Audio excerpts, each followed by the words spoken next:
Salam penilai. Berjumpa bersama saya Grace dalam acara podcast mengenal lebih dekat calon Dewan Penilai tahun 2024. Acara ini merupakan rangkaian Musyawarah Nasional ke-13 Masyarakat Profesi Penilai Indonesia tahun 2024.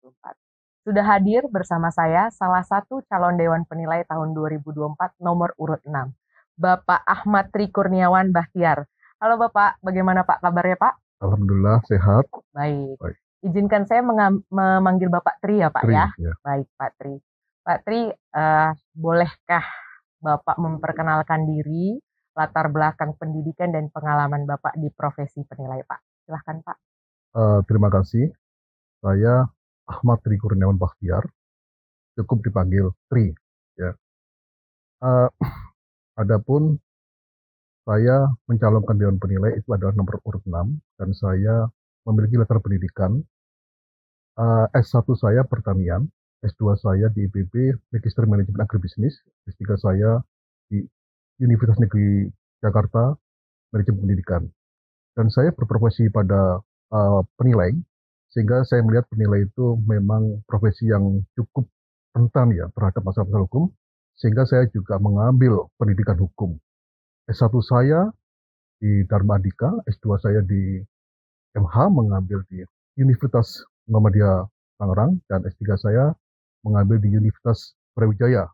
Saat ini saya sedang menyelesaikan disertasi untuk S3. Mungkin itu perkenalan terkait dengan latar belakang pendidikan saya. Baik Pak, terima kasih Pak atas penjelasannya. Pak, tapi saya wondering nih Pak, apa sih Pak motivasi Bapak mencalonkan diri jadi Dewan Penilai Pak? Maaf, pertanyaan ini butuh jawaban jujur atau diplomasi? Kalau bisa dua-duanya Pak. Bagaimana Pak? Terima kasih ya. Kalau honestly, tanggal 10 Juli 2023, pagi hari saya ditelepon sahabat saya, almarhum Bapak Dung Hamidi, di mana beliau mengajak saya, yuk kita saatnya untuk berkontribusi terhadap asosiasi MAPI, mencalonkan sebagai Dewan Penilai. Malam harinya saya ditelepon istrinya, Pak Dudung Anfal, sakit. Kemudian keesokan harinya saya datang ke rumah sakit Kemayoran, dan beliau sudah lemah ya, hanya menyapa saya friend, kan dia sobat saya. Dan akhirnya pada tanggal 26 Juli sampai meninggal dunia. Nah ini secara jujur ya, artinya memang saya diajak dan saya sambut dengan oke, saya juga tertarik gitu. Nah, di samping itu, saya juga terpanggil karena saya bagaimanapun juga sebagai profesi penilai dan memiliki latar belakang pendidikan hukum, maka saya terpanggil untuk bisa sama-sama berpartisipasi di Dewan Penilai itu untuk membela ya para anggota asosiasi itu, terutama yang mungkin sedang atau mengalami masalah-masalah kasus hukum. Barangkali dengan keilmuan saya ada manfaatnya nanti apabila saya nanti terpilih sebagai Dewan Penilai dalam mengatasi perlindungan hukum terhadap profesi penilai.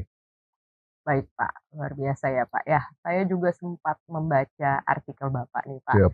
yang bertajuk Uji Norma Musyawarah dalam Perundang-undangan Pengadaan Tanah bagi Pembangunan untuk Kepentingan Umum.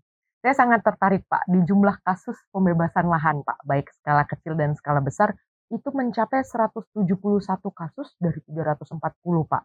Ya. Hampir setengahnya gitu ya Pak Siap. ya. Memang setiap penilaian berisiko Pak, tapi di pengadaan tanah resiko ketika dipanggil APH untuk BAP maupun menjadi saksi persidangan kan cukup besar ya Pak ya. Apakah Pak Tri memiliki tips bagaimana penilai ini menghadapi APH? Karena setiap penilai yang dipanggil APH itu sudah takut duluan Pak. Silahkan Pak. Ya, terima kasih. Memang kalau kita lihat data-data ya, kasus aduan maupun case masalah penilaian itu meningkat secara linear dari tahun ke tahun, dan 50% itu terjadi pada kasus pengadaan tanah skala kecil dan menengah dan besar. Nah, di sini bagaimana triknya ketika kita menghadapi kasus-kasus masalah hukum dan ketika dipanggil oleh APH, tentunya di sini penilai harus benar-benar menyiapkan diri ya. Artinya begini, memastikan bahwa segala proses penilaian itu sudah sesuai dengan KEPI, Kode Etik Penilai Indonesia, maupun SPI atau Standar Penilai Indonesia.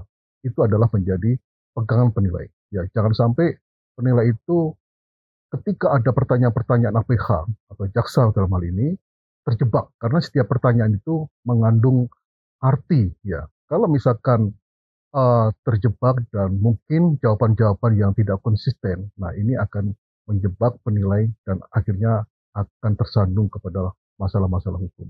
Oleh karena itu di sini perlunya pengetahuan hukum bagi profesi penilai ini sangat penting sekali dalam arti untuk meminimalkan apabila terjadi masalah-masalah hukum, terutama pada menjalankan tugas keprofesiannya. Baik, Gitu. Pak. Tadi seperti yang Bapak sampaikan, Pak, pelatihan hukum. Ya.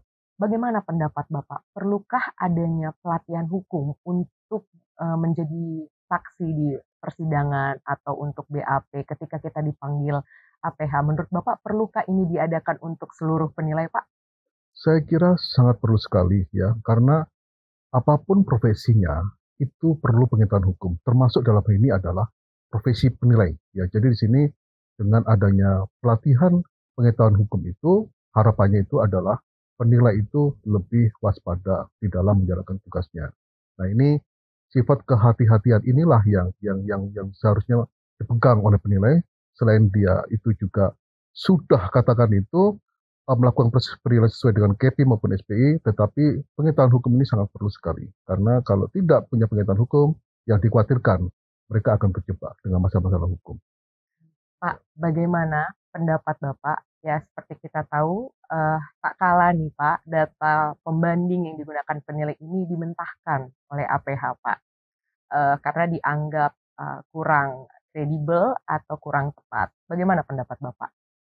Ya, eh, terkait adanya katakan itu dugaan APH yang di mana database tadi itu dianggap kurang kredibel, itu ya kita bisa bisa memahami barangkali adanya persepsi yang berbeda ya antara APH dengan profesi karena APH belum tentu paham terkait masalah profesi ya. Sepanjang profesi itu mencari data-data pembanding, kemudian pembandingnya itu adalah memang benar-benar ya mencerminkan atas objek penilaian, itu saya kira data itu bisa dipercaya ya, valid and accountable ya, tapi valid, akurat, dapat dipercaya. Dan ini juga kalau misalkan akan diverifikasi, dipersilakan toh datanya juga data-data yang katakan itu memang benar-benar dicari oleh penilai ya di lapangan, di sekitar lokasi di mana melakukan objek penilaian. Saya kira kita harus yakin bahwa memang itu database yang benar-benar diperoleh secara profesional. Baik Pak. Pak, untuk kepentingan umum ini, terlebih pembebasan lahan, sumber utamanya itu kan data ya. Sudah pernah ada isu terkait database nilai tanah Pak. Ya. Ya. Bagaimana pendapat Bapak terkait hal tersebut? Iya, memang untuk kepentingan umum data itu diberikan oleh pihak kantor pertanahan atau instansi pemberi tugas yang berupa data nominatif maupun data bidang. Nah, ini adalah sebagai dasar bagi penilai pertanahan untuk melakukan penilaian. Nah, di sini untuk menentukan besaran nilai, tentunya kita mengetahui menggunakan pendekatan penilaian, ya, apakah pasar, biaya, atau pendapatan. Nah, kalau misalkan kita menggunakan pendekatan pasar, tentunya pendekatan pasar kita mencari pembanding-pembanding yang ada di sekitaran objek yang kita nilai, sehingga memang pembanding itu adalah apple to apple, sesuai. Ya. Nah, oleh karena itu, di sini yang kita tentukan adalah market value, nilai pasar untuk fisik, ya, dan juga ada juga non fisik nantinya kalau kita menggunakan dasar nilainya adalah nilai pengganti wajar. Makanya tidak perlu khawatir. Saya kira katakan ada zona terkait basis nilai yang ada itu hanya bisa digunakan sebagai referensi saja. Tapi yang utama adalah bagaimana kita menggali data primer, mencari data-data di lapangan yang sekitar lokasi objek penilaian, ini yang utama untuk menentukan nilai pasar. Karena nilai pasar atau nilai properti itu adalah sifatnya locally, setempat, harus mencari pembanding-pembanding yang ada di lapangan. Baik, Pak. Ya, Luar biasa, Pak, perbincangan kita, Pak. Tidak terima terasa kasih. waktu telah berlalu ya, Pak ya. Semoga apa yang kita diskusikan, para penonton juga mendapatkan pencerahan nih, Pak. Terima kasih. Terakhir, Pak, Siap. apa harapan Bapak kepada seluruh penilai di Indonesia dan juga closing statement Bapak? Saya persilakan, Pak. Harapan saya ya selaku calon Dewan Penilai di sini kepada seluruh penilai Indonesia, kita menjadi penilai itu tidak perlu takut, ya, tidak perlu khawatir, ya. Percaya diri saja di dalam menentukan nilai yang tepat, ya.